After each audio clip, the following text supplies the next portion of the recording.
I wasn't supposed to hear anything. The anesthesia should have kept me swallowed in silence. But somewhere between sedation and waking, I floated. My body was still, my mind sharp. And then I heard his voice, my husband. "She'll be out for hours," he whispered. The words slithered into me like poison. Another voice followed, her voice, high, breathy, nervous. His pregnant girlfriend. And then the final strike, his mother. "Maybe she'll die and solve our problem." The way she said it, like she was hoping, like she was praying for it. I didn't move, I didn't breathe, but inside, a storm tore me apart. We met 12 years ago at a Christmas party. He was charming, magnetic, full of ambition. I was young, blinded by his certainty. He told me I steadied him, that I was his anchor. Back then, I believed it. I believed every promise, every vow. For years, I carried him, through late nights, missed payments, his failed ventures. I was there, paying bills, cooking dinners, cleaning blood off the bathroom sink after one of his drunken rages. He always apologized after, always swore I was everything to him. And I wanted to believe love was enough, but love doesn't erase the truth. The truth hides in shadows, in little mistakes, in whispers left behind. I noticed first with the perfume, not mine, a trace on his shirt. Then the missed calls, always from unknown.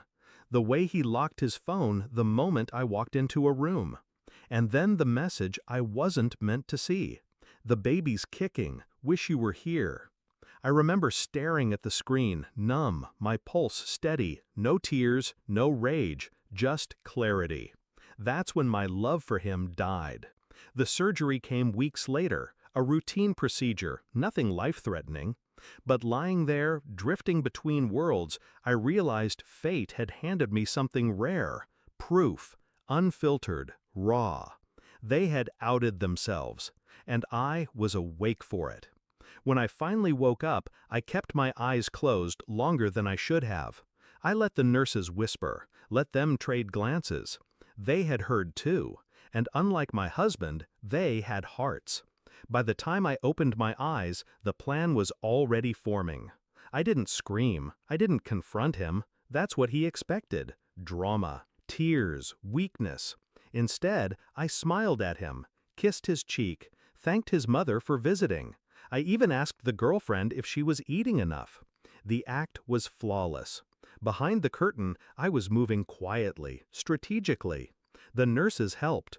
They had seen enough affairs, enough betrayals to know which side justice lived on.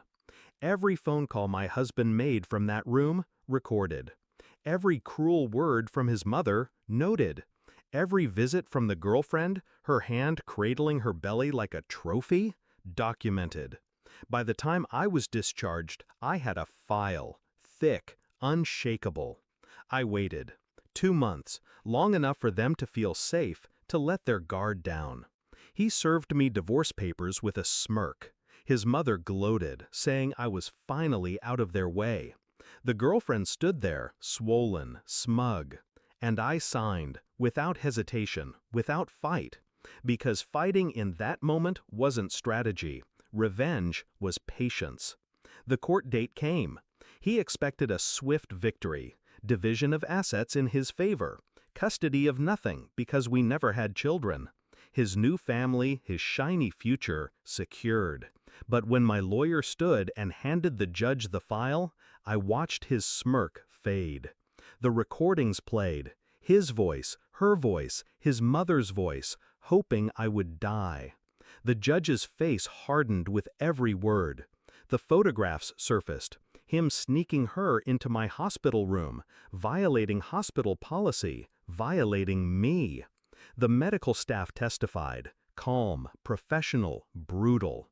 And the piece de resistance, the clause in our prenup that he forgot I wrote myself.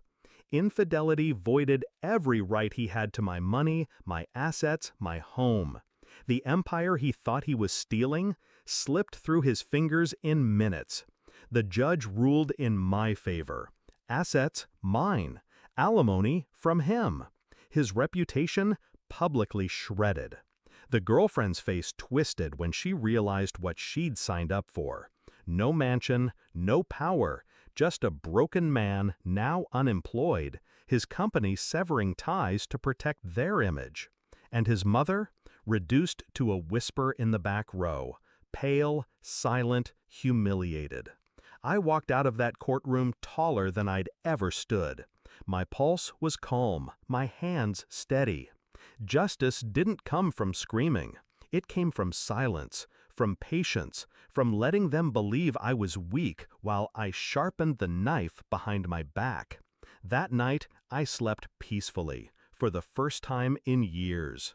I often replay the moment in the hospital, their voices echoing over me, thinking I was gone, and I smile, because that moment was their undoing. They wished for my death. Instead, I buried them alive, in truth, in shame, in the ruins of their own arrogance. And that's the thing about betrayal. It doesn't break me anymore. It fuels me. Because while